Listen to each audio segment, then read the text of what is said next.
First of all, welcome all of you to our SINU and Australia seminar series, and a special welcome to our speaker this morning, Dr. Pete Conolly.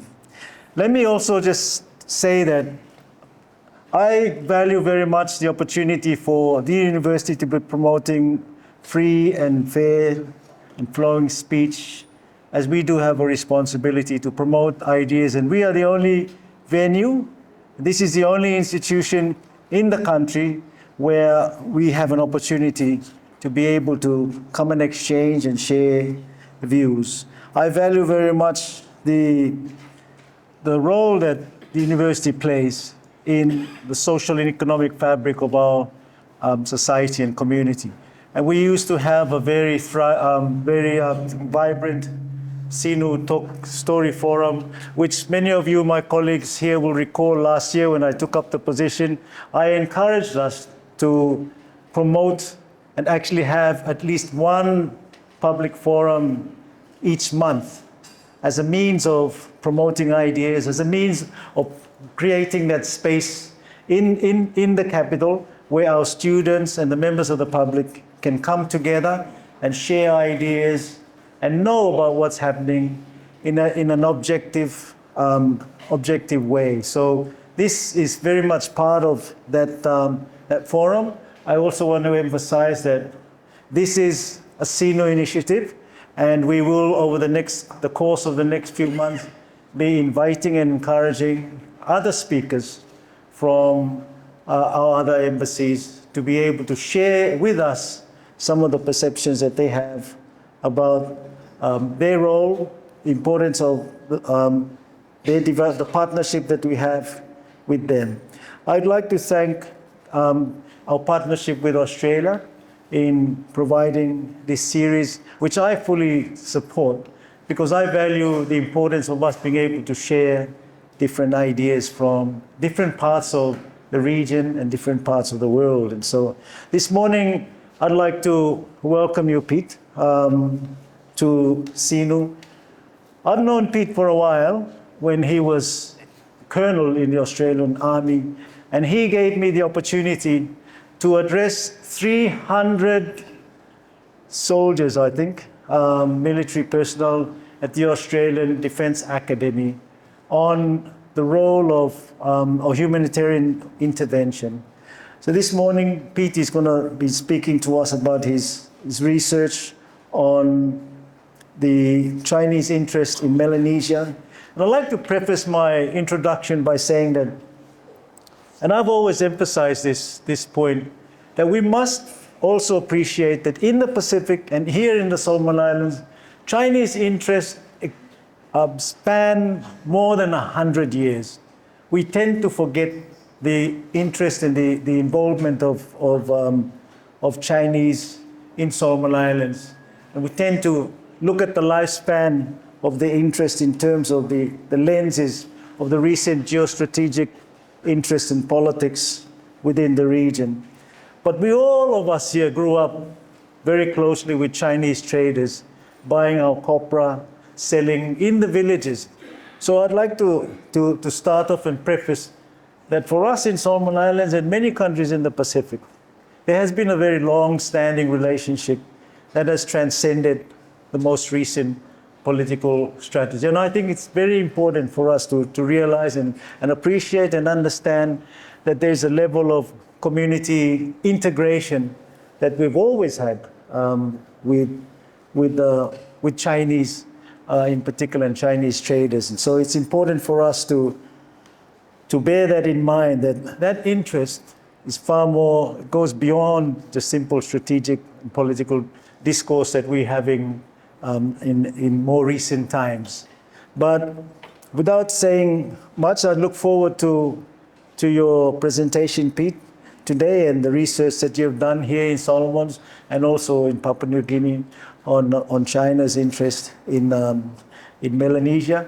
And of course, I look forward to the questions that will be generated from them. Please, Peter, welcome. Thank you very much. Thank you very much, Professor Transform, for your kind words, and thank you all for being here today. really appreciate this wonderful audience that we have here. I'd also like to thank the Dean of the Faculty of Education and Humanities, who kindly hosted me for a discussion with her faculty last year in October. And as a result of a discussion, a bit like what we're going to have today, some of her staff proposed that I make an address to a much wider audience, particularly to the students of the university. No one was available at the time because you were doing exams. So it's great to be back here and to actually deliver on that idea that I believe was the Dean at the time was keen to see happen. So thank you all for the opportunity. I'd also like to just note that I'm honoured to have some representatives from the PRC embassy here today. It means a lot to me because a lot of my work has been trying to understand Chinese perspectives, and I think it's incredibly important to have that representation here today. I also note that in my words and my remarks and my analysis, I represent nobody but myself. I have formerly worked for the Australian government. I don't now. This is my own work from my PhD. So what I'd like to start by talking about is just the journey that I went on when I started doing a PhD with what's now called the Department of Pacific Affairs at the Australian National University 10 years ago. At the time, I had some involvement with various countries in Melanesia, and one that had always caused a question in my mind was in the year 2000. Yes, I am quite old. In the year 2000, I was sent as a reasonably young army officer to sit on a ship just off Honiara in Iron Bottom Sound. And it was because of the troubles that were happening here, and at the time there was a concern that there might be a need to evacuate people if the troubles got bad. Now, luckily, they never got that bad that we had to get involved. So I got to sit on a ship for a month, and I didn't really get to come and meet the people of Honiara, sadly.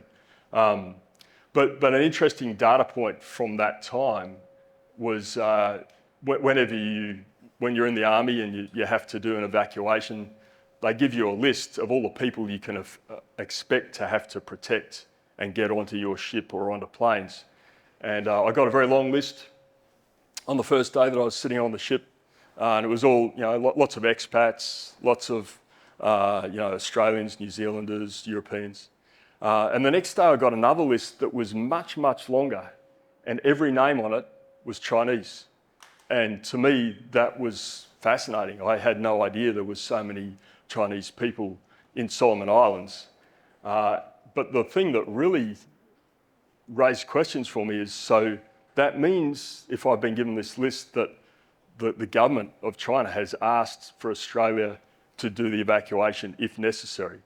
And I guess that led me to a whole series of questions which 14 years later led to the beginning of my PhD thesis, because I wanted to understand this involvement. And as Professor Transform said, part of that story then was from 100 years before, of several generations of old Chinese who had become part of various nations in the Pacific, were part of Papua New Guinea, part of Solomon Islands, part of Vanuatu.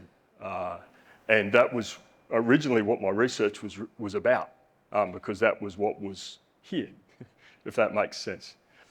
As I started to move into my research, I started to discover other things. And I guess at about the time I started, quite coincidentally, it was a time when Xi Jinping had just taken the reins in China and had proposed this great strategy or scheme, which was originally called the One Belt, One Road, and then for international audiences became known as the Belt and Road Initiative. And so a lot of my research at the beginning was trying to understand, what does this mean? What does it mean to Chinese people? And what does it mean to people in other countries? And I note that all of my case study countries, none of them were on the Belt and Road at the time. So then as things started to develop, and each of those countries came to join the Belt and Road Initiative, I was in this great position to understand where things had been and then how things changed as China, the state, became far more engaged in those countries. And that's really what my PhD research was about. So on the map, I've got coloured in the case study countries that I did my research in. You can see there's 5 of them. The 4 independent states of Melanesia, plus Timor-Leste, and I'll get to why that was later. And obviously China as well. And within China, 2 very important provinces where many of the old Chinese had come from, and many of the modern Chinese who are involved in these countries come from as well, Fujian and Guangdong. And over a period of roughly 5 years, I spent a lot of time both in China and those 5 case study countries doing interviews and coming to understand those 6 different sets of perspectives. And I did that through what I refer to as 297 different research interactions. 217 of those were one-on-one interviews.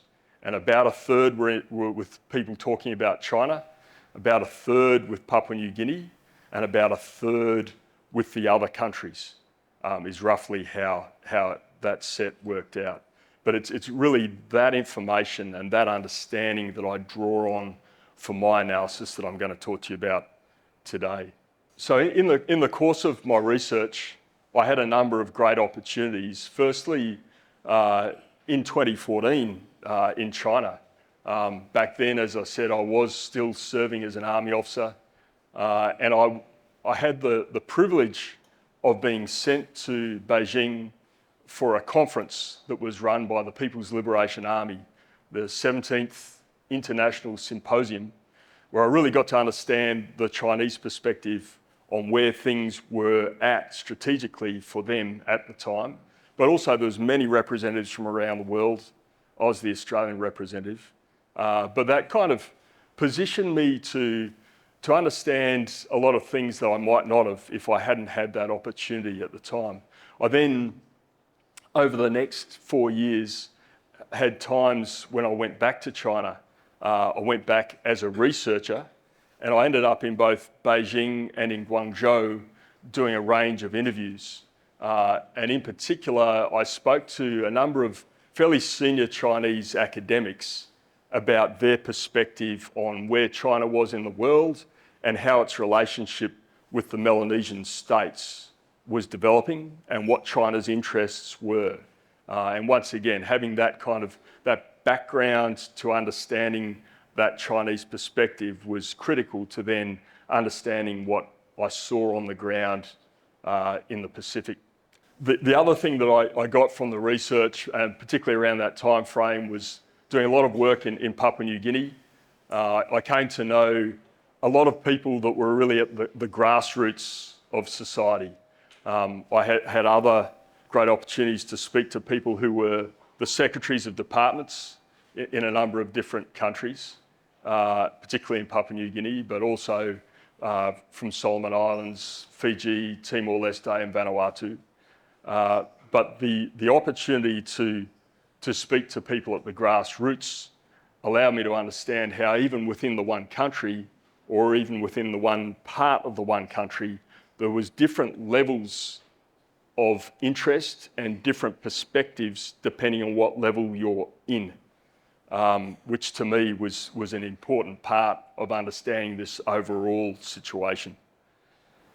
The other thing I should say is that having described the research, it was obviously a kind of a qualitative research using mixed methods. for those of you who are learning about this stuff at the university at the moment. And what those 297 research interactions allowed me to do as I watched the changes of China's interactions within Melanesia over that long period of time, allowed me to do a thing that's called a dynamic comparison. For what it's worth, an academic term. And just to wrap up on the research itself, eventually we were all confronted by COVID, and unfortunately that meant I couldn't go to places and interview people face to face as much as I'd like to. So I went into a stage where I used to just interview people on WhatsApp to finish off my research. But in the end, it had been about 8 years of understanding people's perspectives and observing change that led to my understanding of what had changed in terms of China's interests and its interactions with Melanesia over that period of 8 years. And that's what brings me here to talk to you today. Of course, there's a lot of literature that you have to look at for a PhD, and I just want to call out a couple of key pieces. One of the first things that I read back in 2014 was an incredibly important reference, which I'm sure a lot of you know, which is Apelli Halfa's work. And in particular, there's one of his essays that really meant something to me, and that was Our Sea of Islands, which I think he wrote in the 80s, but the version I have was published in 1993. And there was something that he said in that stuck with me throughout my whole research journey. And that was, he described the Pacific as a region with 2 levels of operation. The first of these was that of national governments and regional and international diplomacy, in which the present and future of Pacific Island states are planned and decided upon. The second was that of ordinary people, who, because of the poor flow of benefits from the top, tend to plan and make decisions about their lives independently, sometimes with surprising and dramatic results that go unnoticed or ignored from the top. And he goes on to say, whilst far beneath the top exists that other order of ordinary people who are changing their world in accordance with their perceptions of their own interests. And I think that sentiment, which is from over 3 decades ago, is incredibly important to all of us now, particularly at a time when in the Solomon Islands you're preparing to have your next national election, which is through democracy the way that the ordinary people get to make a decision about the future of their country. But apart from Apelli's great contributions, I'll just call out a few others. David Baldwin's work on statecraft is kind of the basis for how I talk about statecraft. There's some great Chinese literature, which I was privileged to read in English. And I should have said at the beginning, my apologies as I go through this for my pronunciation of Chinese words and Chinese names. I'm not a trained linguist. My apologies if for those of you who are Mandarin speakers, if I don't quite get the pronunciation right. But in terms of Chinese literature, there was a number of books that were quite important to me. And one was written by Professor Wang Yizhou, who talked about a concept called creative involvement. And this was around the 2012, 2014 timeframe. I had the privilege of having a great discussion with Professor Wang at one stage.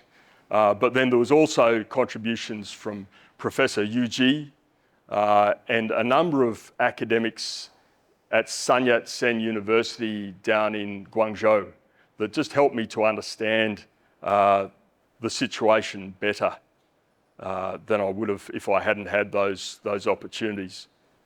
And finally, there was some very interesting work done by a French academic who lives in the States called Nadège Roland. And she wrote extensively about what she researched, and she was a good Chinese linguist, so she read strategic papers in Mandarin to do her analysis. But her view of the Belt and Road Initiative back at the beginning, around the 2017 timeframe, I think her analysis was very strong and has proven to be quite correct. But before I get into talking extensively about what I found, I've just put on the screen some definitions. Now, I don't know for the people right up the back whether your eyesight's probably much better than mine. I hope you can read those.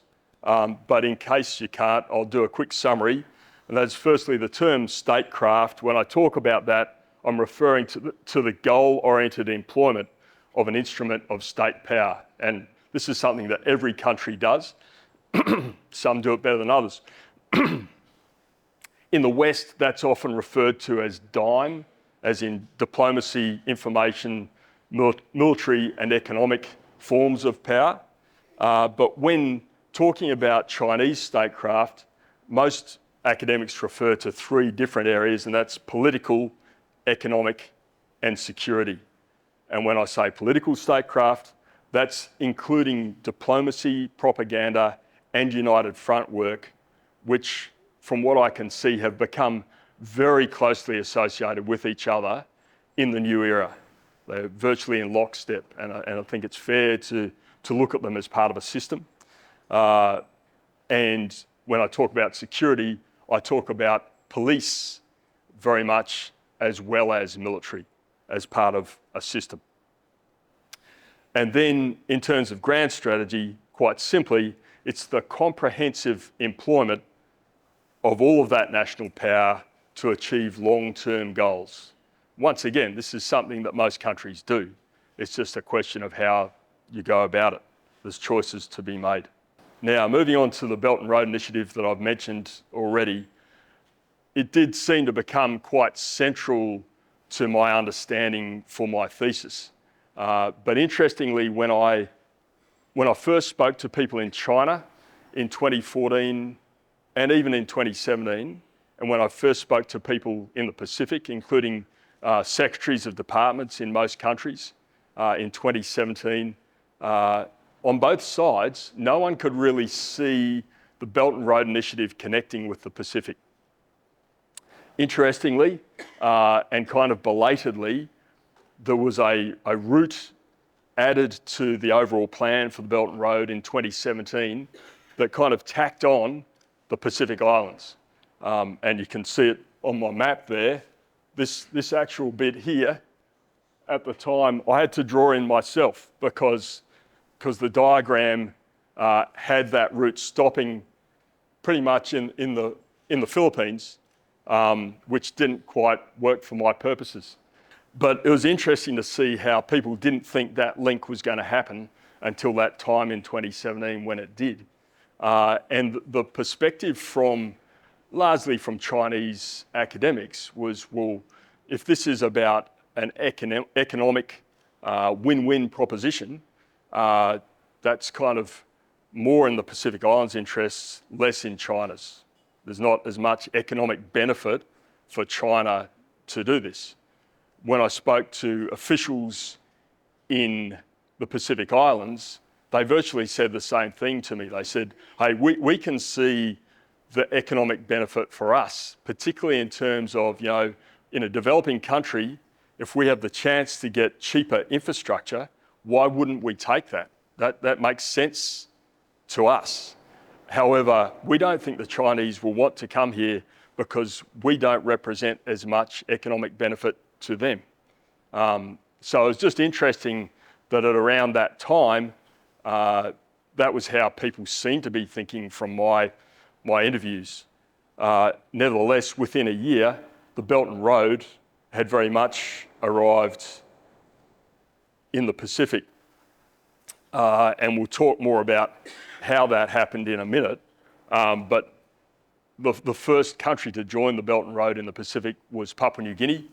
they were moving towards a very big, hosting a very big world forum for APEC in 2018 and desperately needed some financial support. And at this point, they looked to China. And in June 2018, Prime Minister Peter O'Neill signed a Belt and Road Initiative MOU with Xi Jinping. And that was the beginning of the Pacific's involvement in the Belt and Road Initiative. But just to talk about the character of the Belt and Road as I've come to understand it, firstly, and this really kind of starts with Nadège Rolland's work, but looking at what I've then seen on the ground, it's a geo-economic strategy. And geo-economic is a term that means the use of economic tools to achieve outcomes that are not economic, quite simply. And I think it's a very well thought out one. But secondly, it's an incredibly important narrative for China because, as discussed earlier, most countries that are developing nations saw a great interest in engaging with this program because of the prospect of what they saw as cheaper infrastructure. And that has been quite a compelling argument. And that's led to the scale of the Belt and Road now. When I last counted, it was 146 countries. It's probably a bit over that now. But that's a large number of the world's nations, and it includes virtually all of the developing nations in the world. But furthermore, in terms of narrative, once a country has decided to join the Belt and Road, it then becomes a useful narrative for the introduction of extra statecraft, extra means into that country. And finally, in terms of a framework, and particularly when you look at it from the perspective of the Chinese ambassador in a given country, and he has direction, there's things that he has to try to achieve, this is the perfect framework for him to get his job done, for the combination of those different types of statecraft to achieve long-term goals. And so, to me, the Belt and Road is all three of those different things. It's a strategy, it's a narrative, and it's a very important framework. Now, what I'm going to do is talk in some detail about each of those three different areas of statecraft and how I saw them become introduced or increased in Melanesia over the time frame of 2014 to 2022. The first being political statecraft. On the screen, there's a few notable Chinese ambassadors from that time. And the reason that I've put them up there is because of the significance of their appearance in those countries and what they managed to achieve for China in the time that they were there. Interestingly, and this is particularly talking to ambassadors from other countries when I was doing my research, they tended to notice this generation of new ambassadors that came into the kind of South Pacific and into Melanesia around 2017 were of a vastly higher quality than the people that had gone before them. And just I'll talk about some examples to start with. The top left picture is Ambassador Chen Bo with the Prime Minister for Fiji, Frank Bainimarama. Chen Bo arrived, I think it was around May 2017, which was a bit over a year before Fiji joined the Belt and Road Initiative, and solidified what was at the time China's strongest relationship in the Pacific. He worked through many different challenges over a long period of time, and interestingly, he spent about 5 years there. He was, in my view, seen as the safe pair of hands by the Ministry of Foreign Affairs. He was a guy they could trust to get the job done, and they left him there for a lot longer than most ambassadors get to do. Since then, as a demonstration that he succeeded, he's been promoted to being a regional envoy, and he's China's regional envoy for the Pacific.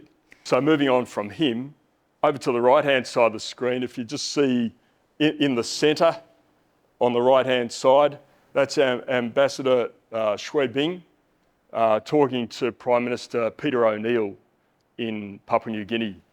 He arrived about the same time as Chen Bo did in Suva, but he really did make some waves as an ambassador.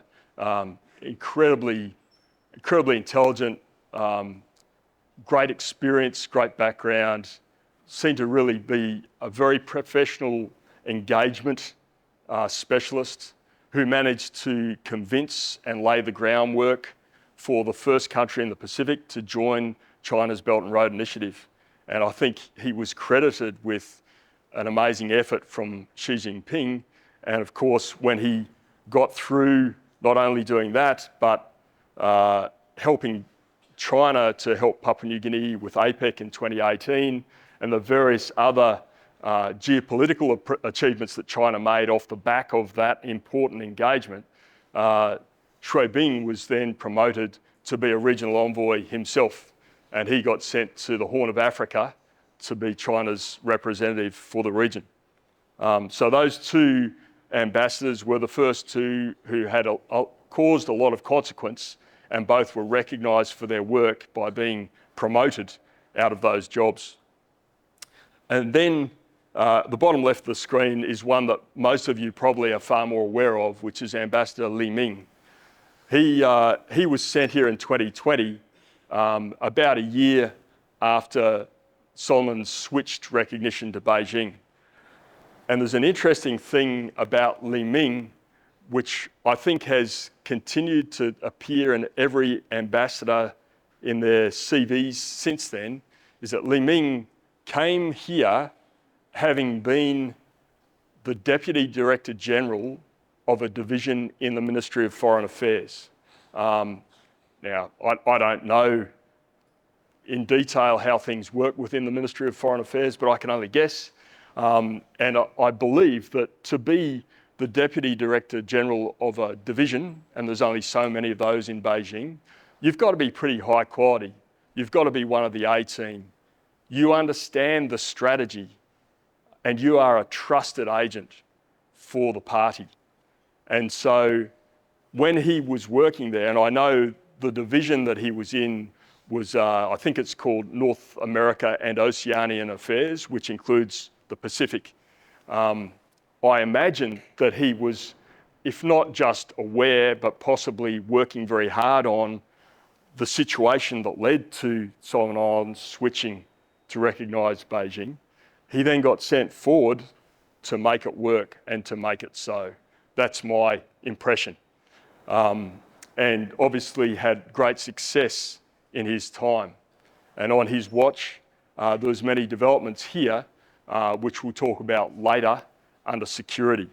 Just to finish off on the political statecraft side of things, I've talked about a couple of key ambassadors.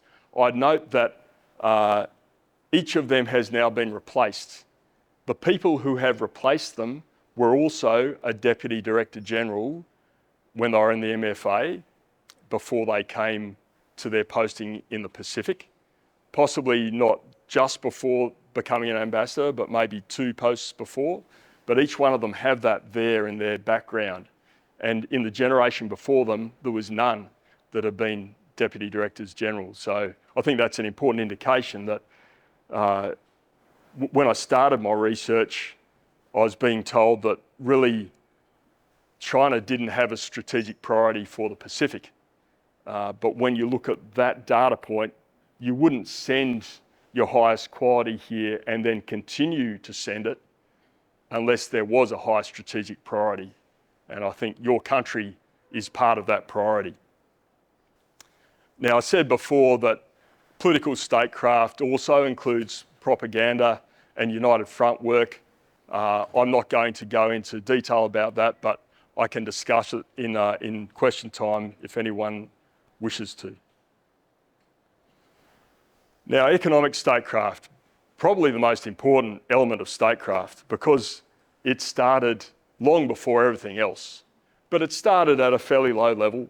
The first Chinese state-owned enterprise that I'm aware of in Melanesia is now known as Covec, which is, I believe, a subsidiary of China Rail, and has become a very well-established state-owned enterprise in Papua New Guinea, having entered there around about 1995.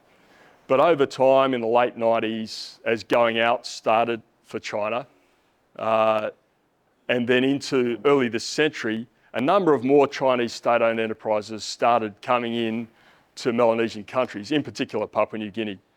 And over time, that had risen to a point where, particularly in Papua New Guinea, Vanuatu and Timor-Leste, when I was doing my research there, kind of 2014, 2017, it seemed to me that their construction sectors had that many Chinese companies in them, they couldn't take any more. And this is before the Belt and Road arrived, I might add.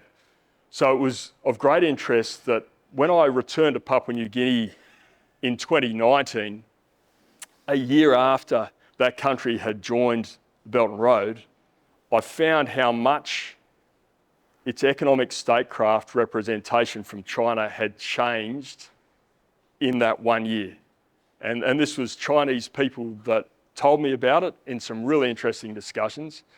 But basically, the number of state-owned enterprises or major state-owned enterprises from China in Papua New Guinea had gone from 20 in 2018 to 40 in 2019.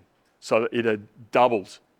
And that to me was fascinating because, as I said, I didn't think there was room for any more when there was 20. And yet we've gone up 100%. And as I had the privilege of having discussions with Chinese state-owned enterprises and with a few other representatives of the Chinese business community, I found out how that had worked and how it was playing out on the ground. One of the biggest, the most interesting facts that I found was where the amount of Chinese aid contribution to Papua New Guinea in particular had become quite high in around the 2016, 2017 timeframe. By the time I was there in 2019, it was really dropping off. But at the same time, there was a lot of money coming in to pay for projects that were being built by Chinese companies.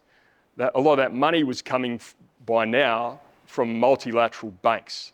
And what I'm talking about is banks like the Asian Development Bank, the ADB, or the World Bank. And talking to a number of Chinese businessmen, I found out how that worked in terms of the tender process.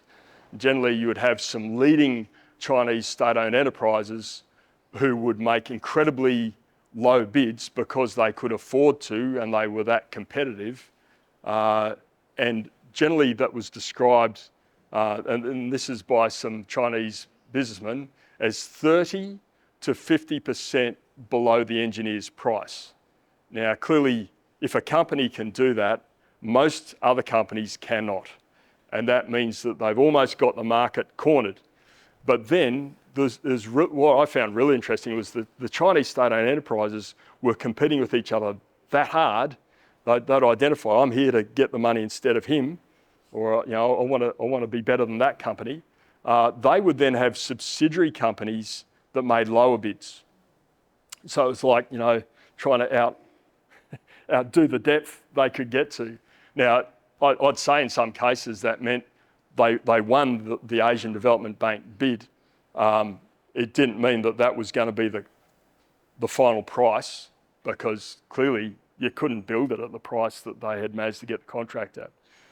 And sometimes over time, the cost would change and there'd be overruns and it would increase.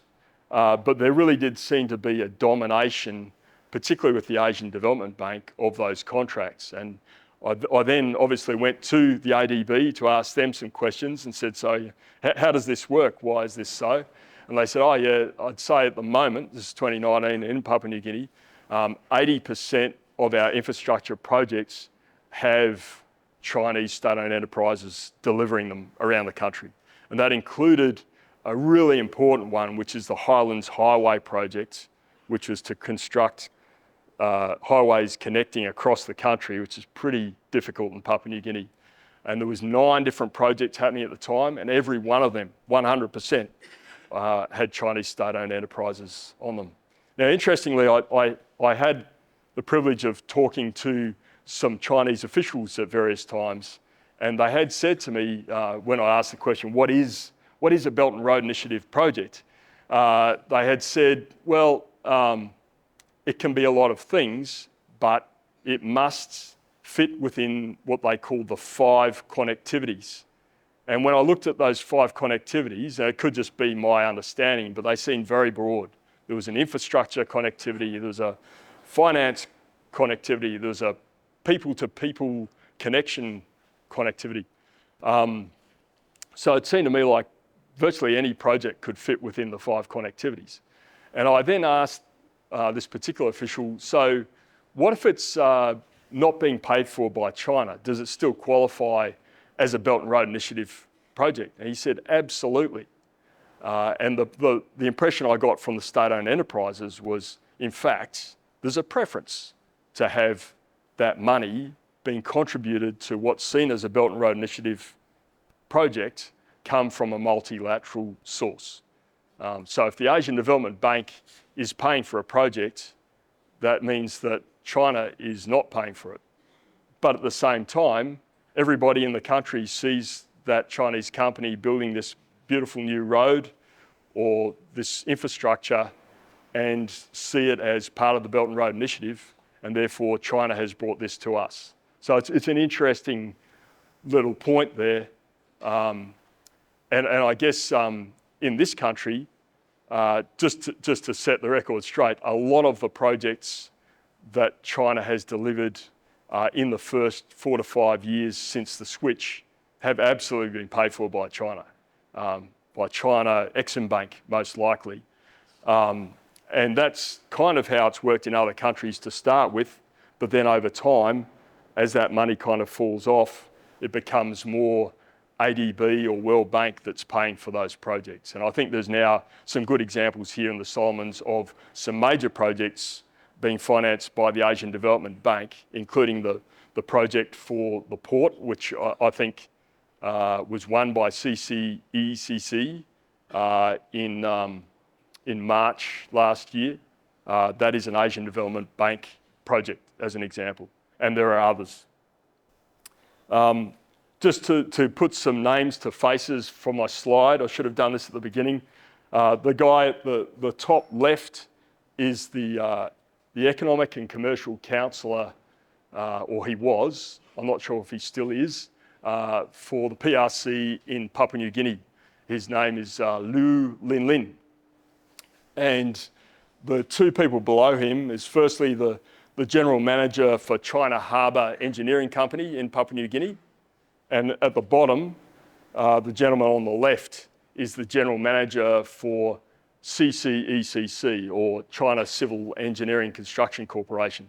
And I'd say those 2 companies are probably China's 2 biggest state-owned enterprises in this sub-region at the moment. They're delivering a vast amount of the infrastructure capability, but also they're generally involved in things that are of great interest to the Chinese state. So they're probably the 2 most important ones. The impression that I got was that there was a relationship of coordination when it comes to the Belt and Road Initiative between the Economic and Commercial Councillor and the key state-owned enterprises that are delivering the most important pieces of infrastructure in a given country. And that's the same in Vanuatu, and I imagine it's the same here in the Solomon Islands as well. The one thing I did leave out with economic statecraft that I can talk about later is resources. There clearly is some important resource interests for China in Melanesia. The majority are in Papua New Guinea, but there are some important ones in this country as well. And once again, we can come back to that. Now, finally, to come to security statecraft. As I said, this involves more than the People's Liberation Army. It's also the Ministry of Public Security, or the Chinese police. And you have some of them in this country now. Before the Belt and Road arrived in Melanesia, the security cooperation relationships that China had with Pacific countries were very small. They generally consisted of occasionally delivering some stuff that could be used by a military force or a police force, and people going for courses in China. And the occasional ship visit, or people would come out to visit. But as a result of the Belt and Road, there was a slow uptake in Chinese security cooperation, and it really came home a few years after everyone joined the Belt and Road in around about 2020. So right at the end of that year, as we were all kind of hulled down because of COVID, locked in our homes, a couple of defence attaches arrived, and that was firstly a senior colonel arrived in Port Moresby, and another one in Suva, and then eventually one in Nuku'alofa in Tonga as well. And over time, those gentlemen received a deputy, a kind of lieutenant colonel to back them up. And that was an important change because firstly, China had been promising it would do it for 15 years, and those countries have been saying, come on, we sent you an attaché, when are you going to send one to us? Because it's an important way of making a security cooperation relationship more permanent.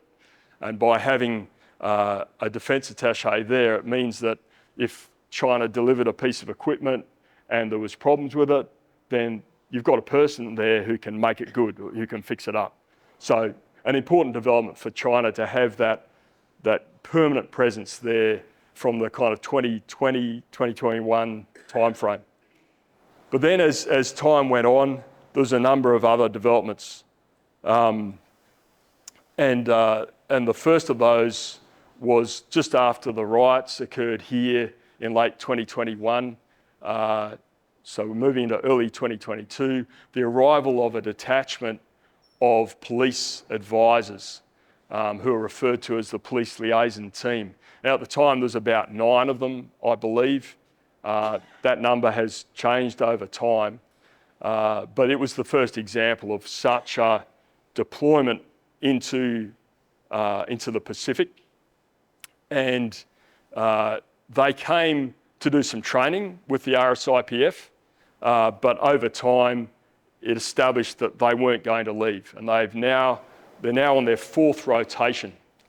The other thing that I'd add is that the gentleman who was in charge of that group, who at the time was a guy called Commissioner Zhang Guangbao, I hope I've got that pronunciation right, he didn't leave with the first rotation, he stayed on. And I believe he was here for almost 3 rotations. But I'd say he's more like what I'd expect from a defence attaché in those other countries that have a military.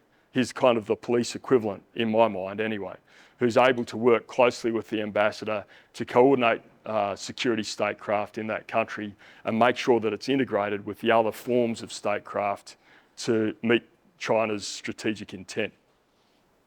Now, I'll just add quickly onto that more recently, towards the end of last year, there was a similar police liaison team turned up in Vanuatu and another one in Kiribati.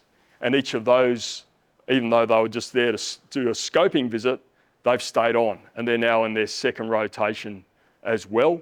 And each one of them has a leader who I believe works closely with the embassy. So I think that's a really important direction that Chinese security statecraft has taken in the Pacific just in the last 2 years. And the Solomons has been an important part of establishing that. With the police on the ground, they're probably far more capable of achieving influence than, say, a defence attaché sitting in his defence attaché's office, because the police are engaged with the population, they're engaged with the rule of law, but they're also working on security issues. The other thing about security statecraft is this whole thing about bases that keeps popping up in the media, particularly in Western countries. As soon as someone mentions Chinese bases, people get so excited. It's hilarious. But I just want to give you a bit of background as to what that probably looks like and what it means, as opposed to what gets reported in the press, because it's not necessarily that accurate when we see it in the press. And just to take you back into the depths of a piece of my thesis, there was a great debate within China that really started around the time of 2001 is where I'd put it, just on how to change the direction of China's grand strategy. And there was a guy, I've just got a quote here, a major general called Liu Yazhou, who wrote an amazing article called The Grand National Strategy. And he said in there exists on the South China Sea periphery a crisis arc that extends from the Philippines through Indonesia and from there to the Solomon Islands. And he goes on to say, we should map out strategies for the fragmented zone, which is how he refers to the crisis arc, and the loose and scattered territories. We should divide and place controls over the countries and vigorously cultivate pro-China forces. Without such forces, he says, China will find itself encircled and besieged, even if the South China Sea is under our control. And I think he was a prominent thinker. By no means did he represent, China's direction, but he was proposing where the grand strategy should go at the time. And it's interesting, when I was asking questions in China about grand strategy, a lot of academics referred me back to, you should read the general's essay from 2001, Liu Yazhou. But then over time, this debate continued internally, and eventually things clearly did change with China's grand strategy, and it's become evident under Xi Jinping. But within the military, they were starting to talk about basing and the need to project force in order to develop into a great power, which is something that all great powers have done as they developed. There was a Rear Admiral Yin Zhou who proposed that if we're going to have something like a base to project force, what we need is a dual-use facility. And he proposed that in 2010. Then the argument moved further on, and there was direction given, apparently, to establish bases in the Pacific and the Indian Ocean. But I think the understanding within the PLA is that that's probably not acceptable in a lot of the countries where we want to operate. So dual-use facilities were by far the more useful way to do it, because it's not as clear. It's impossible to prove that it is a military facility anyway. And so eventually in 2016, we see Admiral Sun Jianguo, who wrote an article where he said that the PLA by this stage was steadily advancing the construction of overseas bases to enhance their overseas positioning. So I'll just give that to you as a bit of background. When people are talking about bases, I don't think what the PLA is currently looking for is a base as it's known in Western countries. It's not an overt military capability. It's more one of these dual-use facilities, which basically is a commercial facility to start with. And it's something that generally would be built by a Chinese company and be used for commercial purposes, but one day could be used for something military. And when I say military, I'm not talking about fighting a war. I'm talking about just what we're doing at the moment in what gets referred to as a phase of competition, where from a military point of view, it's projecting force for humanitarian assistance, for evacuation operations or stabilisation operations, that kind of stuff, many of which would be considered to be acceptable or beneficial to the host nation. So that's my conception of what a dual-use facility is. But I would say to you that there is a number of those that have been developed within the region now. And that picture in the middle at the top is one of the examples that caused a lot of stir in the media, and people were talking about a base. It's the wharf at a place called Luganville in Vanuatu. And yes, it was extended by the Shanghai Construction Group in 2017. That in itself doesn't make it a dual-use facility. It was more the story that followed on, where the Chinese ambassador was trying to convince the Prime Minister of Vanuatu to use it for some other purposes that led to that labelling of it as a dual-use facility. Once again, happy to discuss that more in questions. So back to the term that I gave you at the beginning, grand strategy being the integration of statecraft to achieve long-term goals. What I've just been talking about is the change in Chinese statecraft across all its different means that's been very evident from 2017 through to now. The argument before 2017 was that China had no real interest in the Pacific. It's fairly clear from the change in statecraft over this last period of time that China does have a strong interest in the Pacific. And that's probably pretty obvious to all of you by now. I'm not telling you anything particularly exciting. But the last thing that I just want to discuss is that, and I've been painfully aware of this throughout all of my research, there is a lot of different interests in the Pacific Islands and particularly in Melanesia that exist on those different levels. And when I start with the Peli Hau'afa's idea that the Pacific exists on two different levels of operation, I take that even further into, in the last decade, we've seen a very strong regionalism led by the Pacific, by the PIF, and developing things like the 2050 strategy for the PIF. There's been very strong agency from a number of different nations within the Pacific, where in each case, despite the competition from external powers, each country has made choices to try and advance its national interests, which every country should. And I think there was probably once an assumption that there might not have been the capacity or the capability to do that. But I think it's very evident that there's a lot of very bright people in each of the countries that I have had a relationship with who have been able to see this coming, understand what it could mean for their country, and be in this interesting position where they make choices described as a hedging strategy, but it's ultimately it's about their interest.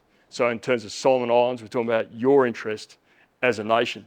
But then when you look below that level, and this is going into that second level that Hau'afa talked about, there's different interests at provincial level, and there's different interests at the grassroots level.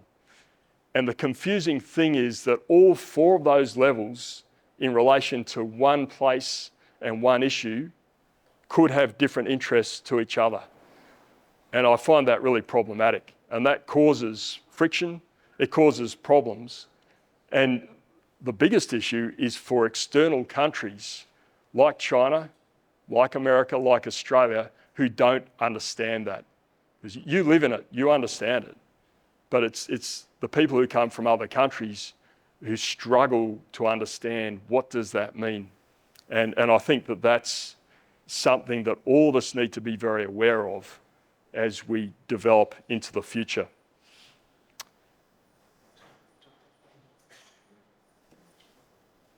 And that concludes my presentation, I think just about on time. And I don't know if we want to have a break, Professor, before we go to Q&A?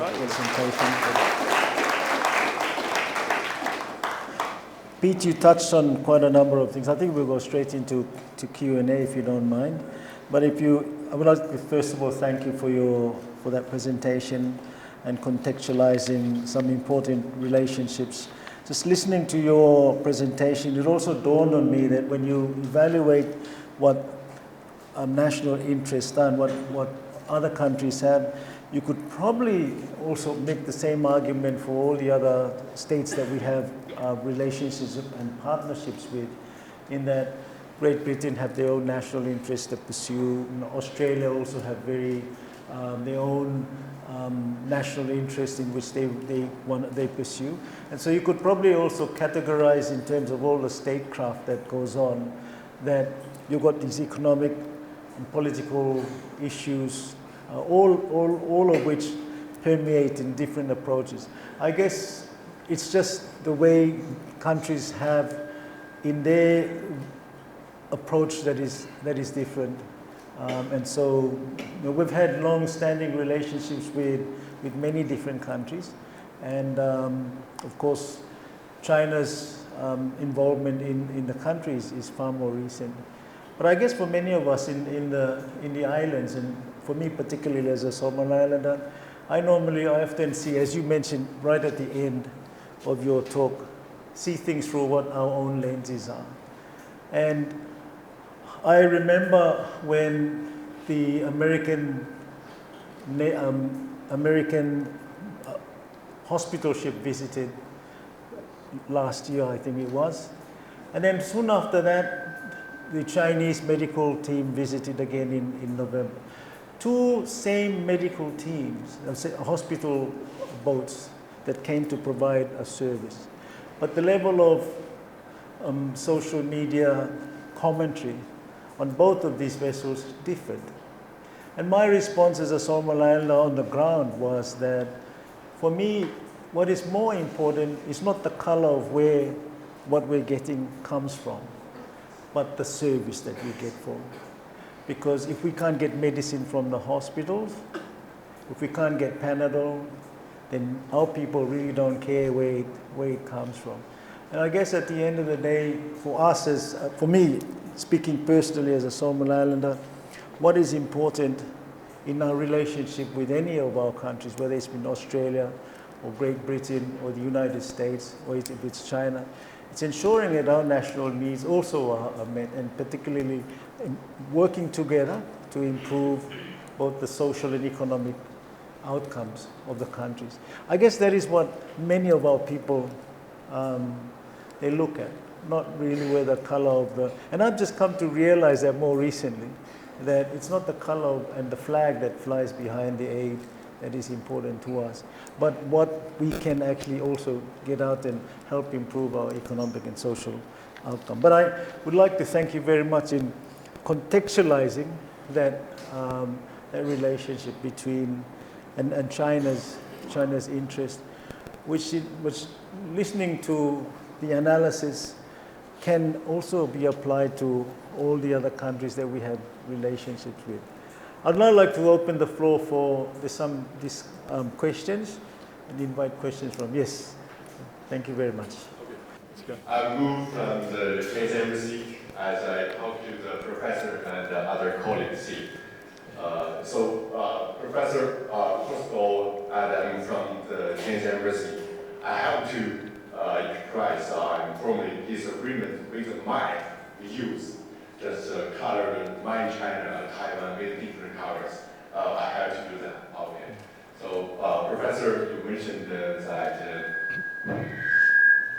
Just stand back a bit, mate. Okay. You mentioned that. I also want to answer one of your questions. You just mentioned about some ambassador, Chinese ambassador here have some PET, deputy general background. So I just want to also clarify that almost every Chinese ambassador oversight have that kind of background. Personally, I believe reading that nowadays we just have something like 200 ambassador position oversight, but we have so many staff in your foreign ministry. So if we don't read that ambassador with a certain level, maybe we have too much people for two less positions. Okay. So I just arrived here for something like less than 1 month. Maybe it's shorter than the time you stay here. But I really see some different pictures here. So just around this place, China. And some Solomon friends told me that it's one of the most advanced in the region and helps them a lot for their Pacific beings. And just hundreds of meters away, I believe that there is a dormitory building, just also made by China. And also, I think, is this book? That's aid by China and also welcomed by the teachers and students here. So just when you look at China Solomon Corporation and our main focus is on the development and the pragmatical issues. That's also true for China's relations with some other Pacific Island countries. So you also mentioned about the financial burdens for the countries here. So to my knowledge, at least to Solomon Islands, most of our cooperation is China's aid, something like 90%. I don't know the exact name. And it's, for the loans, this portion is very small. And those loans, we give the loan here, not for the salaries here, just to some very pragmatical projects here. So like the signal projects, like some roads, this project are income generating project. I firmly believe this will not cause any burden to the countries here. And another issue that we talk about is security cooperation here. I don't know, for me, I don't know other countries' situations, but in Solomon Islands, until now, we only have 10 policemen here, only very small number. So I don't know whether they are capable to influence or to affect the country's future.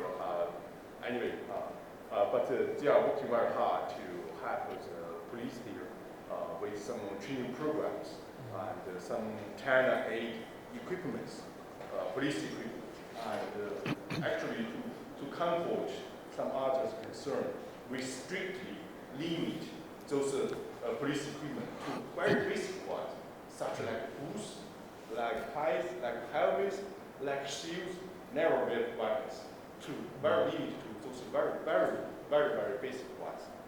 So just we come here and try to smile to everyone, try to be polite to everyone, because that we do not want to argue or to compete with others. We just, on the contrary, we are happy to see some kind of cooperations with others. For example, that we are planning to build a downtown road in Oki City of Melanesia province. And we are very happy to see and hear some other countries also planning to build some projects, some roads that are connecting with Oki City.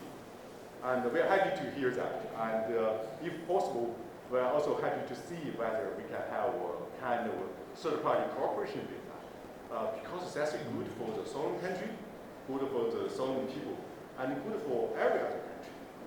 So, Professor, you talked about the grand strategy or China's interest or China's intention here. Right?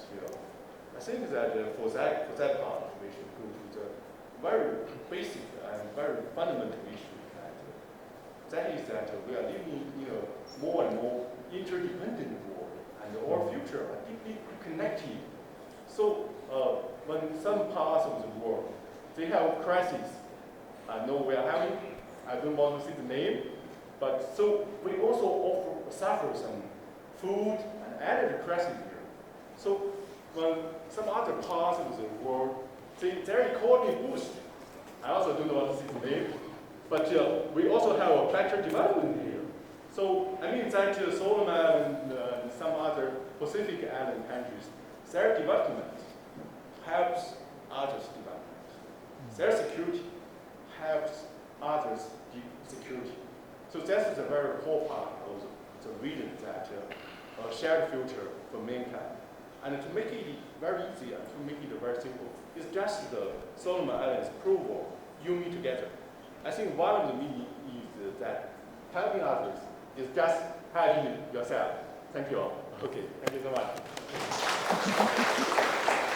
And of course, as both the university and the country, we all appreciate the enormous contribution that not just China makes, but every country have made in the development of Solomon Islands, and that includes Australia and New Zealand. So, I mean, we have not and we will not forget all of that. What is more important for us, just is to address our young people on the floor, is that you need to and we need to think and define our own national interest, and therefore pursue our own national interest as to what is important for us. Most importantly, whether it's this institution, and we do really appreciate the support that we're getting from and the partnerships that we're actually developing with the Oceans University of China and Jiangsu Agriculture Academy, but also we deeply appreciate and value the partnership that we are going to be developing with DFAT as well. So we're signing an agreement on the 15th of March, and I'll be going to Canberra next week and meeting also with DFAT, because I value that everyone has a role and an interest and a stake in this university to support us. But at the end of the day, for all of us, our young people, we must know what we want for our country. And what we want for our country is to help improve our economic and social well-being, help us achieve greater economic growth. So there's more disposable income that our young people can find work and jobs. And that is why at the university we are very strongly emphasizing that you go out with global employability skills. So thank you, sorry for that, but you can, you can respond, and I'm sure there must be other questions from the floor as well. Thank you.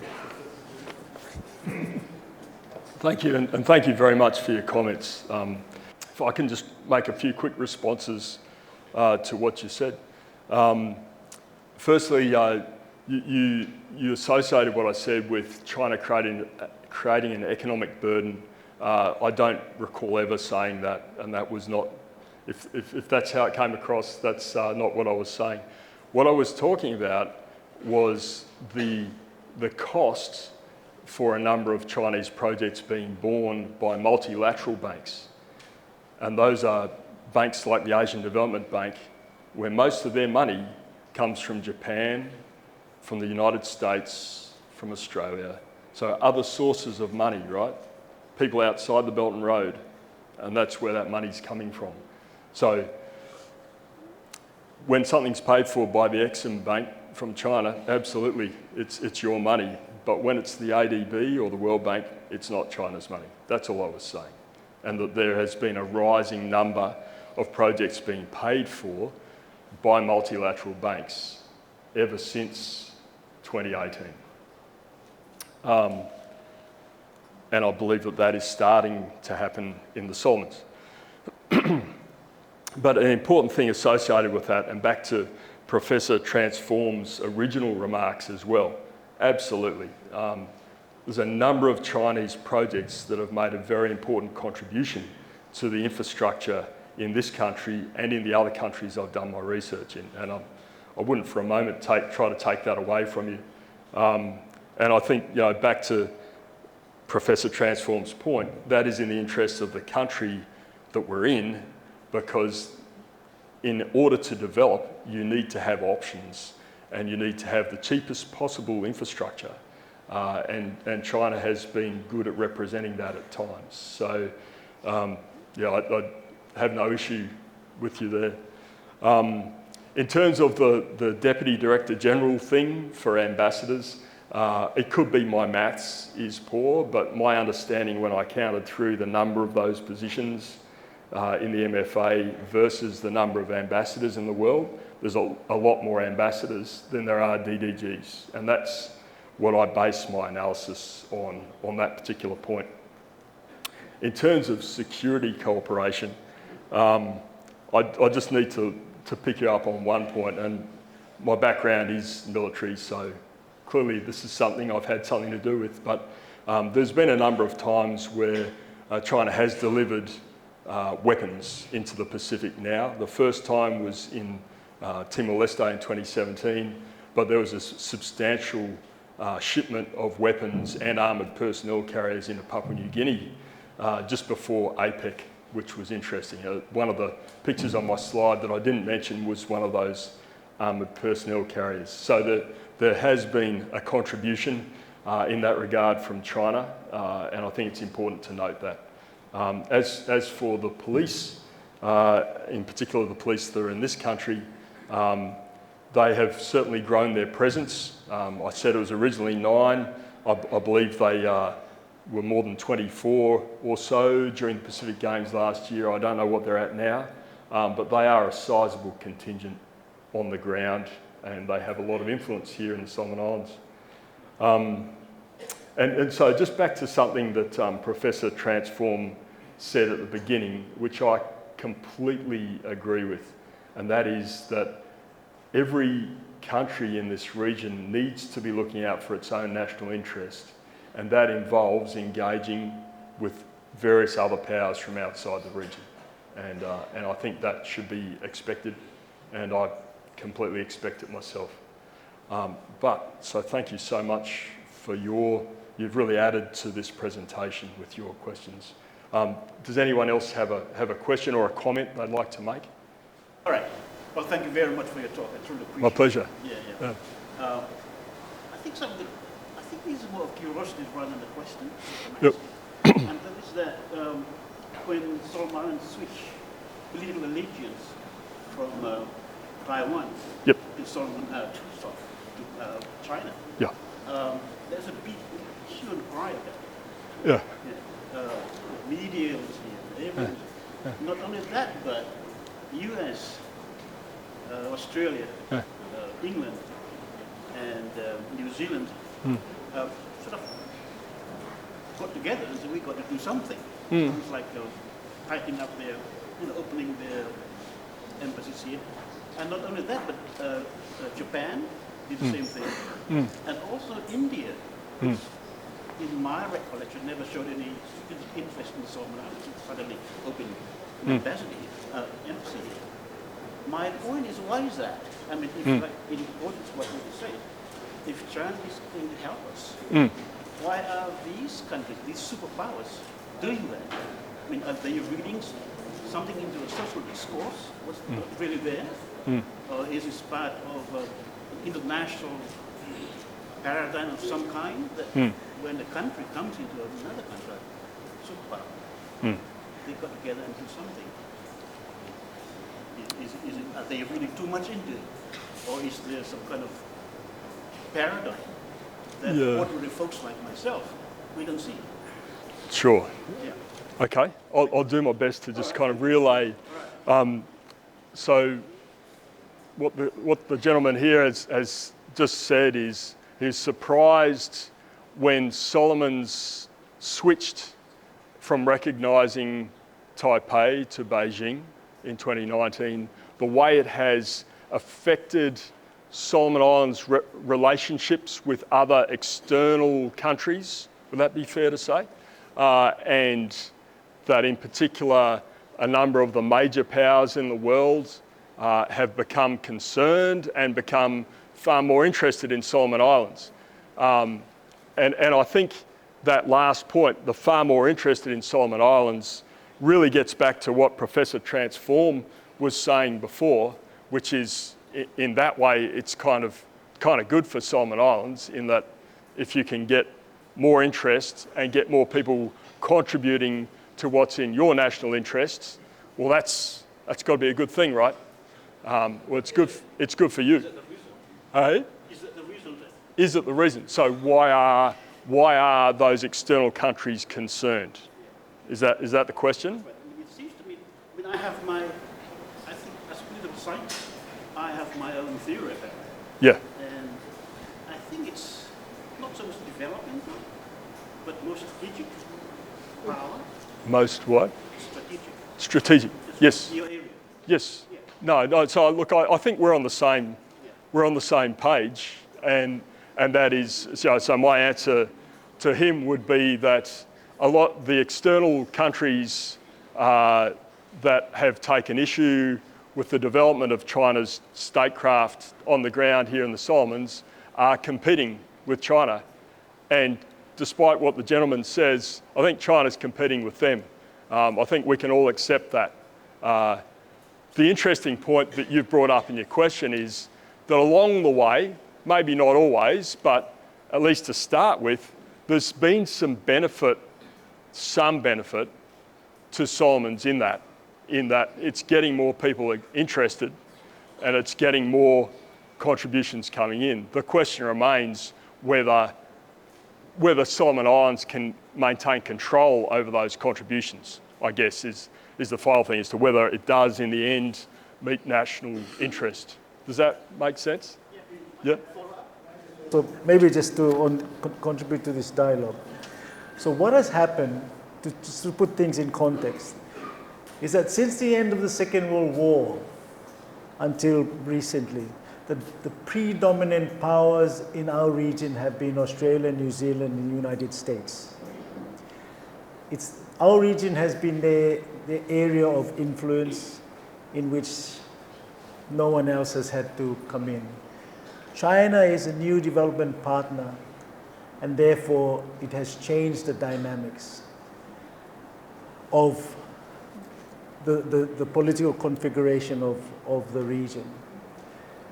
And to upset a comfort zone, if you've been working for the last 70 or so years where you have dominated, and all of a sudden you've got this new development partner come in, of course it is unsettling.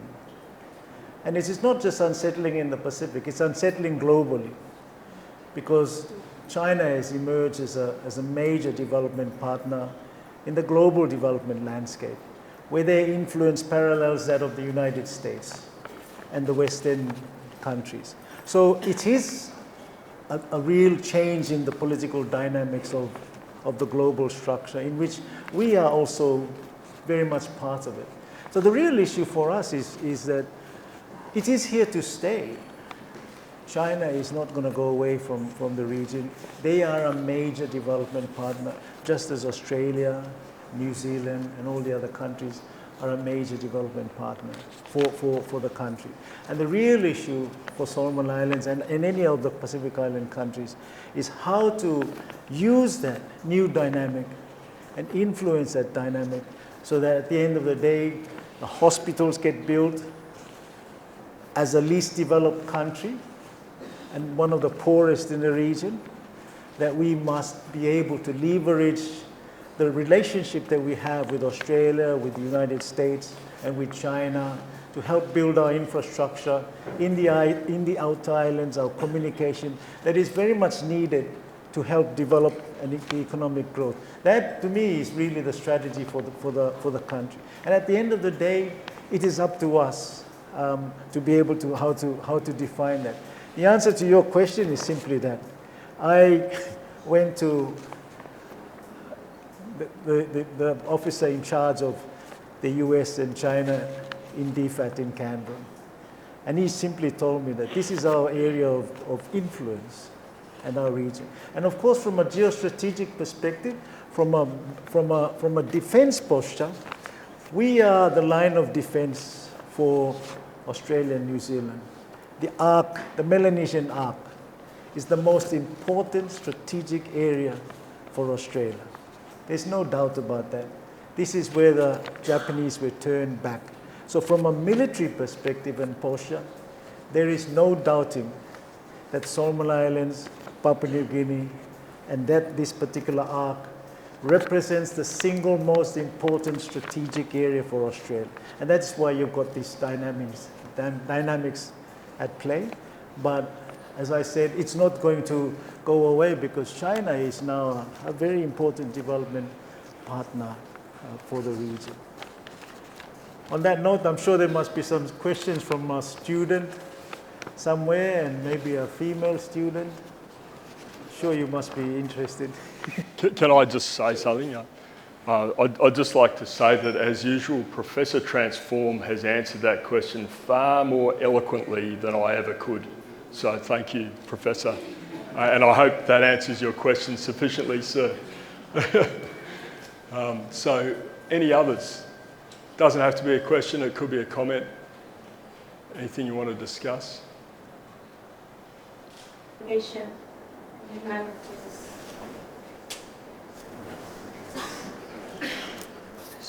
The level of discussion that we're having now is too abstract for the ordinary Solomon Islanders. There to speak as an ordinary Solomon Islander. I drive from White River to here every morning, and I see that road construction every day, and I question my reaction to all the work, everything, all the effort, the people that put effort, hard work into the construction. And I compare myself to ordinary Solomon Islanders. I ask the question, how do the ordinary Solomon Islanders feel about this? How did they feel about the stadium? How did the ordinary Solomon Islanders feel about all the grant projects that is going on around us?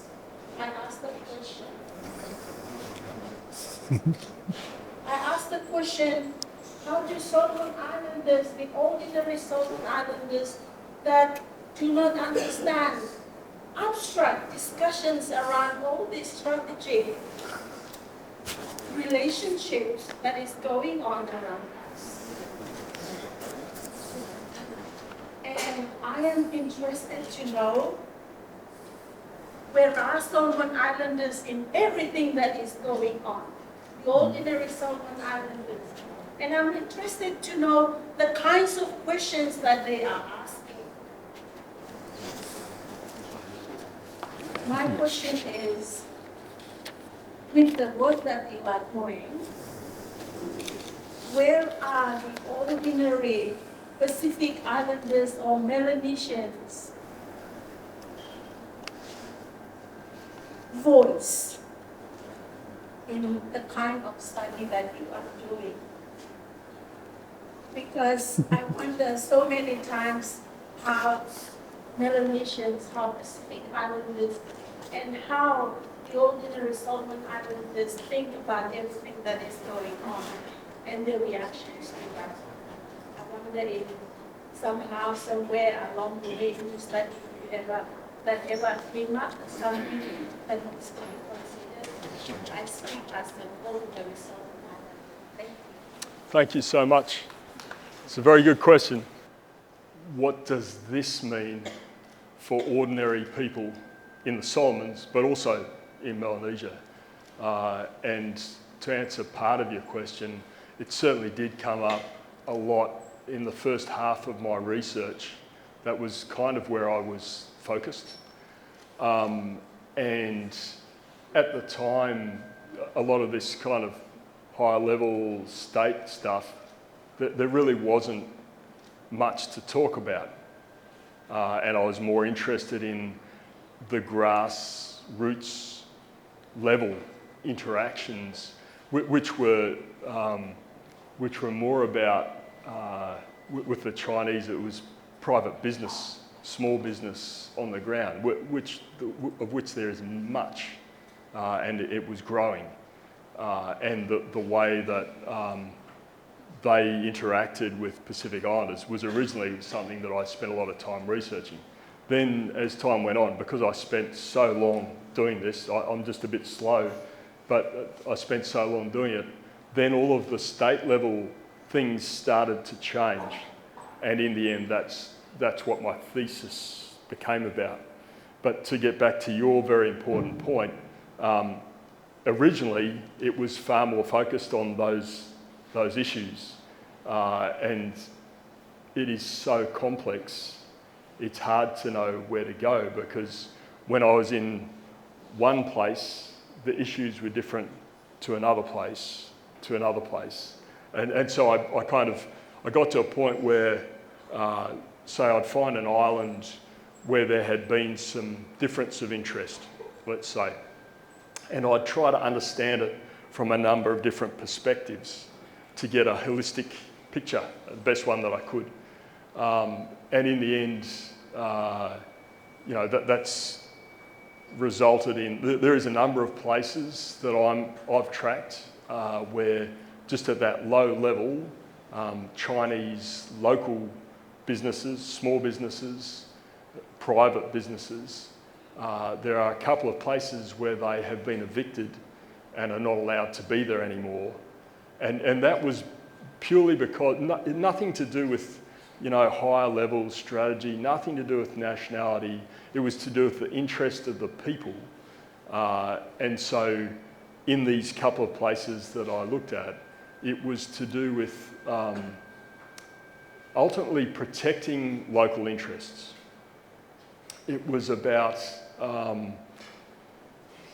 to describe this, a concern with land ownership and with business, the success of local businesses, being, so the microeconomy, local microeconomy, being threatened by competition at that level locally, and had a profound result, much like in reference to Apelli Halfa's words about that other level, that lower level of operation in the Pacific. So absolutely fascinating stories, which I have not written about. The one thing I do find about all that is, I think it can be misunderstood if you talk about it outside the perspective of that place and through the eyes of those people. But in those examples that I came to understand, it was partly a symptom of a larger number of Chinese families migrating to the Pacific to make their own living. Like many families had done before them. But there's just a much greater influx in the last 20 years. And so quite often around the islands, we call them the new Chinese. But you know, generally they have virtually no connection to the Chinese state. They're there for their own interests. But because they're in such a number and they're so competitive, the way that they do their business is very effective. It can become this competition locally for business opportunity and for land ownership. When they kind of come across problems with land ownership, it becomes problematic. So I don't feel like I've done justice to your question, but it's what I'm offering you is a few microcosms that I did come across. It leads me to this overall concern, though, that I mentioned at the end of my presentation, that when people talk about the high-level state stuff and the strategy stuff, they're often not thinking about what's happening here, and they can trip over that really badly. And that's, you know, part of my view and my message, say, at home when I'm talking to officials there, is just think about the kind of local level power structures, you know, strong power structures and the different interests at the micro level. I don't know if that really answers your question, but it's part of the answer. Thank you. We'll take one more question, but before we do so, I'd like to just not answer, but just to help Lenora. The real issue, Lenora, and for all of us here, the young people, is that what is the government doing about empowering us to participate in the development of our country? You know, increasingly, you and I are bystanders. When you get off the plane at Henderson Airport, from Henderson to White River, how many Solomon Islanders actually own shops and properties? And we are just watching in our own country. And as we approach the next general elections, and that's why all of you who are here today will recall my talk to you last week. What are you doing about it? And for your children, when we are going to be increasingly marginalized from all the economic activities. I've never heard any political party promote affirmative economic policies that would ensure that indigenous Solomon Islanders own or partly own some of these buildings that we see in town, participate in the commercial sector, participate in the exploitation of our own forestry resources. That is a failure of our own people. We can't blame anyone else for the mess that we are in today. We can only blame ourselves. And the longer we stay silent about it, the more our situation is going to get worse and worse. And that is why I appealed to all of you young people last week, and I appealed to you when I spoke to all of you, the student body. Don't stay silent. Don't stay silent. Because when you go out, where are the jobs that are going to be waiting for you? When all the economic and commercial activities you see going on in this town are not being done by us. Why? Because the government, our own people own land, but they can't go to the banks because the banks and the government won't guarantee them a land. But this is not rocket science, my Wantoks. It's not rocket science. If we want to help our people, the government should have done that 20 years ago by making sure that we have policies, that we co-own these buildings. One of the things I suggested to my two colleagues, my two deputies, is that I said, if we were to build another major constructor building on this campus, would it be okay, palatable, if we insist as a university to suggest that the companies that are now dominating, the one who built this and the others, that they get involved in a partnership with a Solomon Island company, so that we co-own these companies that are now building our bridges. And there's nothing wrong with that. There's nothing wrong in the government. In actual fact, I got it on record on the 26th of May, 2020. I saw Manasseh Songovale, and I also saw Jimmy Rogers. And I said to them that our new relationship with China, we have an opportunity to ensure that infrastructure projects we build, we can insist on developing it as a partnership with them. So there's transfer of knowledge, there's transfer of skills. We can also insist on ensuring that procurements are done through our local companies, so that there's investment and flow, cash flow into the economy. And this was a time when we were going into COVID, and nothing was done about it. And increasingly, you and I are just spectators in our own capital, in our own country. And no one is saying anything about it. But that, Lenora, is the simple answer to your question. That unless those who are campaigning now and contesting the next elections change this, you and I, our hope and scope for participating in the economy of this country, we're going to be more and more alienated. We cannot shape and influence the economic and the growth of this country when we as resource owners are just mere bystanders. And it makes me really annoyed when I hear all our politicians speak on all these things when developing simple affirmative action. Now, affirmative action is simply this. If you own a piece of land, and many of these land along the road from White River to Henderson, they were owned by indigenous Solomon Islanders. But government had no way of supporting these people. Now just imagine the economic impact that if those buildings were all owned by indigenous Solomon Islanders and rented by others as businesses, the impact in the pockets of people and the communities will be hugely transformative. But we can't shape. And that, unfortunately, is our economic our development pathway. Our economic pathway that our politicians and our leaders have pursued in the last 30 years is one in which you and I are alienated from the economic development and growth of this country. And that, to me, is probably the biggest tragedy that we are facing. And so the challenge is, how can we change all of this? Of course, we're going into the next elections, but it's going to be the same story because no one seems to recognize that this is an issue for the country. And as long as no one recognizes it, and as long as no one, we're going to waste all our time talking. But at the same time, coming back to this important project, it's up to us, as I always said, to define our national interest, to use and leverage that relationship that we have with Australia, with New Zealand, and with China and the US to help us develop and grow and bring intellectual vigor into our society so that we can see the problems that we have. Otherwise, my friends, believe me, if we're not careful, in 10 years' time, our capital city is going to be a city slum.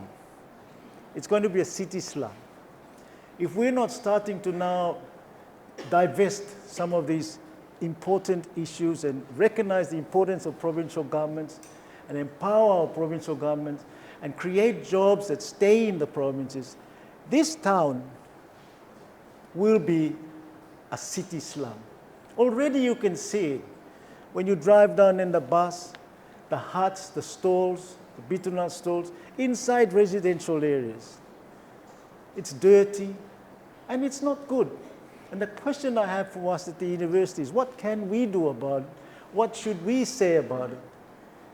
And we have a responsibility to be able to say and do something about it. Otherwise, we're going to be living in a city slum. And that will be, to me, one of the greatest tragedies, because it's you and your children who will not know what it's like to live in a beautiful place. I grew up in this town. I grew up right in the middle of the town in Point Cruz. And I'm so sorry to say that most of you don't know how beautiful, how nice, how green Honiara's town was, the town that we grew up in. And it's just so sad to see what has happened. And if we don't do anything about it now, which I am not really hopeful, because the damage has already been done. But I do apologize for making that comment. But I think it's important that we do recognize that these things have to happen. But it's important that we recognize that we must develop the partnership with our friends. They are very important for us. If we're going to develop the infrastructure, if we're going to develop our provinces, and our development must go out to the outer islands, to Makira province, to Renold and Bellona, to Isabel, to all these other places. Just concentrating everything in Honiara here, in Honiara, is going to result in the creation of increasing alienation and deprivation of services from the rest of the country. And that, to me, is the greatest security risk that we face in the country. In terms of the security, let me also say, we have security arrangements with Australia, the Defence Force Corporation. We have a status of forces agreement also with the United States.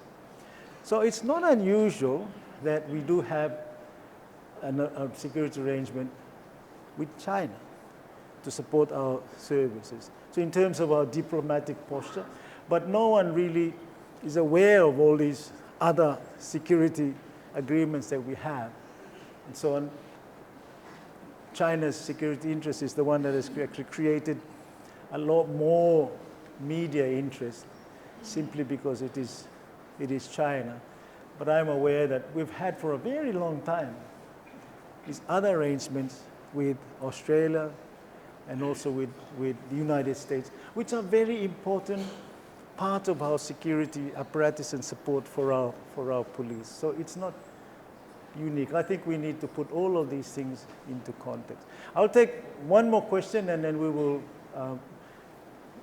maybe, there was a question at the back there. I think, was it you, Ernest, or someone else? First of all, I'm a student. I saw this talk in Facebook, social media, so I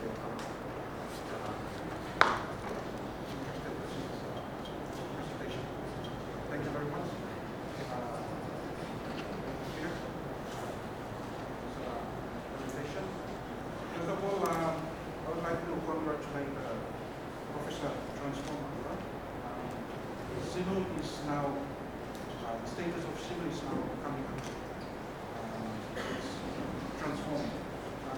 talks, and I think I read last week, transform our people to international university as well, doing a presentation here. So, Sinu is coming up. That's a good sign. Congratulations.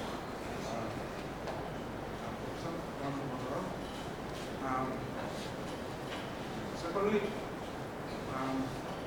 it's encouraging to encourage this kind of culture. Nation talking to each other is very good.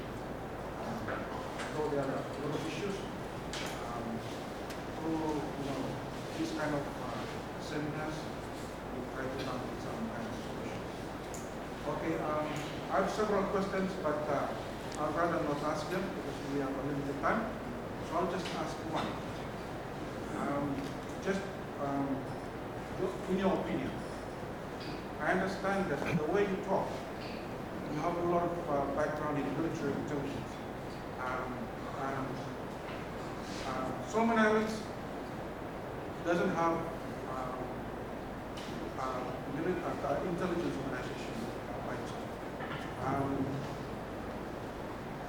Some years ago, before Ramsey came into the country, there's a unit in the police called SP, called Special Branch.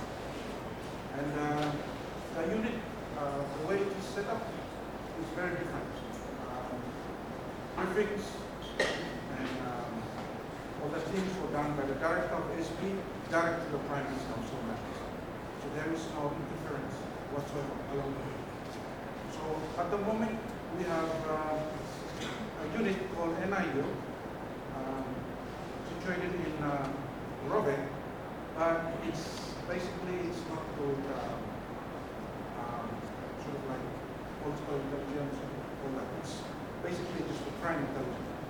So Somaliland is missing out a lot on that particular thing. So in other words, we are not independent in our decision making. We are not informed in our decision making because we are missing a big part.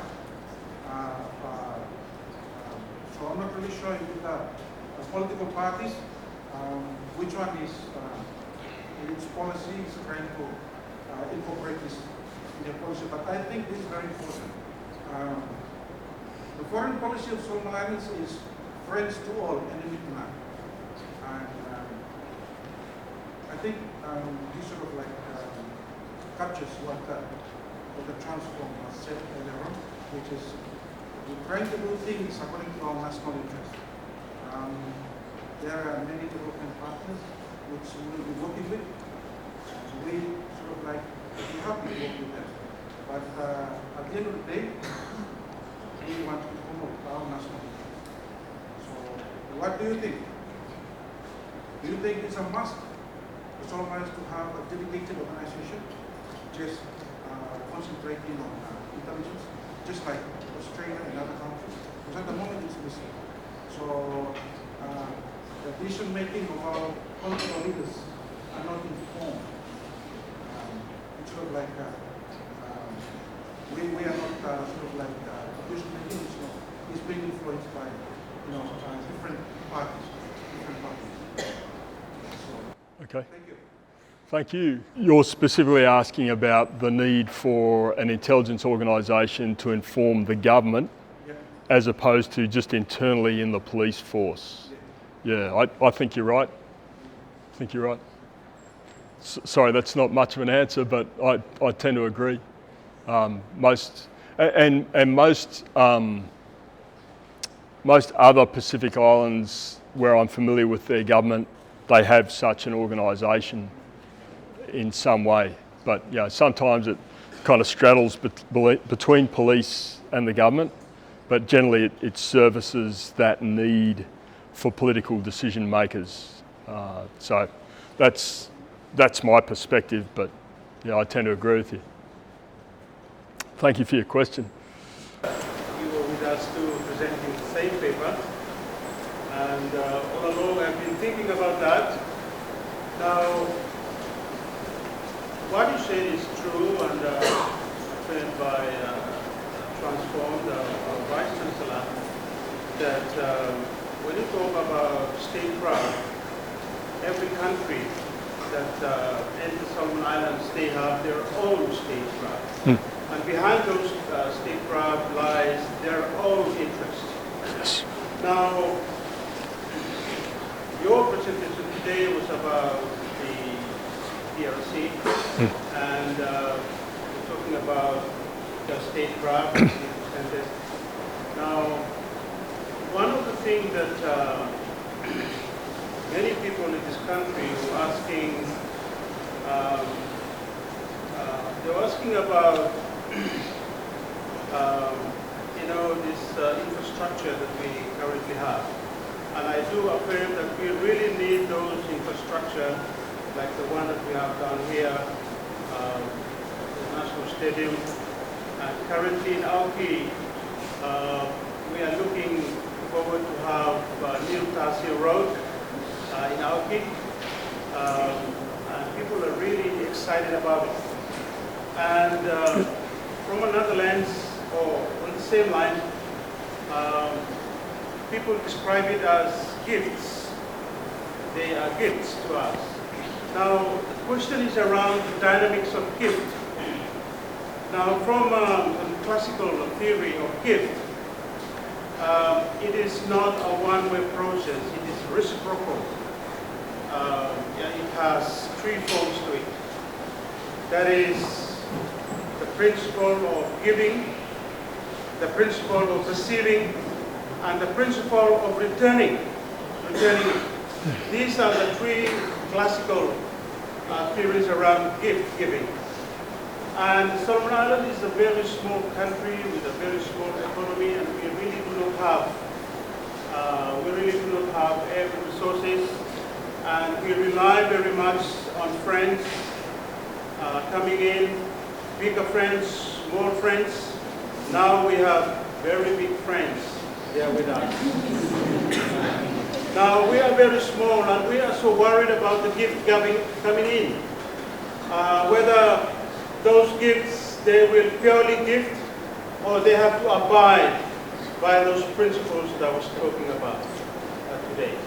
That there is, at some point, there will be the complete cycle of reciprocity. The principle of giving, that is one way. The principle of receiving, we are very happy, but again, the principle on the demand that we have to return it. Those are some of the critical aspects of what we are receiving. So while on the other side, we are very happy that we have received all these things, are we going to sit and appreciate them, or one day we could come back and say, we need something in return for these gifts? These are some of the underlying issues, critical thinking that people are thinking about. But the ordinary Solomon Islanders, we really don't, think about those things, reciprocity and the dynamics around it. We just appreciate that we have, very beautiful, steady land here, and very soon in Auki, ordinary people will appreciate, driving in almost like 30 kilometers past the road, and those things. So I'm just, trying to draw your attention to those dynamics. Thank you. It's clear that Solomon's really needs the contributions that it's getting. I think that every country that is making contributions understands the situation here and that it's needed. As you say, every country does statecraft. That's how it works. Even the Solomon Islands does. And it's how you work in other countries. The question is there a difference between countries in how that set of three operates, as you described with the gift? And that's for you to judge, not for an outsider like me. But I think it's a very, very important question to ask, and there is always that potential that there are strings attached to a gift. And I think the important thing is to have smart, discerning people running your country to make those decisions. Ones that you trust. Thank you, Tomas. Please, if I can invite all of you to join me again in expressing our appreciation to Pete. I'd like to thank Pete. I'd like to thank also representatives from the Australian High Commission for the valuable partnership that we've developed, and also encourage others here who will be who will participate with us on this important seminar series. I thank all of you, the students and the staff, and those of you from outside who have come in. As I said, this is the perfect place, and I hope that we can grow the university into a place where we can bring in all people and listen to all the ideas, because there's no other forum like this in the country, in the town, and I'm sure there is a thirst amongst our own people for us to be able to come in and at least share some ideas, whether it's from people like yourself, Pete, but also from our own people in the country who I know have a lot of very good ideas. At this point in time and at this stage of our development, our country really needs all of the intellectual vigor and rigor and help in terms of ideas to help build our country and build and improve the economic and social well-being of the country. And I see that the university has a responsibility to bring in all these people to help galvanize. We are the interface between different governments, between industry, and especially our young people. And those of you in the forum, I cannot emphasize enough how important this is for you young people who are here, because I would like you have a responsibility. Take these things seriously, because at the end of the day, it is your future, as I keep saying, and those of your children that you must work really hard to improve. Otherwise, if you just leave things as they are, the life and environment that you're going to go out to is not going to be the life and environment that some of us grew up in. And we want you to grow up and live in an area that is important. I first visited China in 2012, well before the switch. And I recognized then and there the importance of China and the value that China had and the role that it was playing in the global economy. I also wrote a paper before the switch about the implications of the switch. And in that paper, I underlined that at the end of the day, the responsibility to shape that relationship is up to us. And it's up to you, the young people and students, to help country and help us shape that relationship. We are building very important relationships now with Australia, with our people are working there from the villages now. We've got more than 100 students now studying in China. All of these exposure and relationships are going to create important dynamics that will come to help us develop the country. I don't want all of you, our young people, to fall into the trap that many of our people and graduates have fallen into, and that is to create corrupt, corrosive society. And that is a sad and tragic consequence that I'm seeing, where you now have to bribe. And these are educated people that are doing these things. And I would discourage and strongly encourage all of us. The reason why I have taken a very strong stance against corruption and trying to promote good governance, because at the end of the day, it is our people that we undermine and affect. The services that we give to the hospital. It's not different people. Own brothers and sisters, believe me, and therefore I would like all of us. The education that we get in Australia, here at CINU, is an education that would actually help all of us to contribute meaningfully to the development of the country.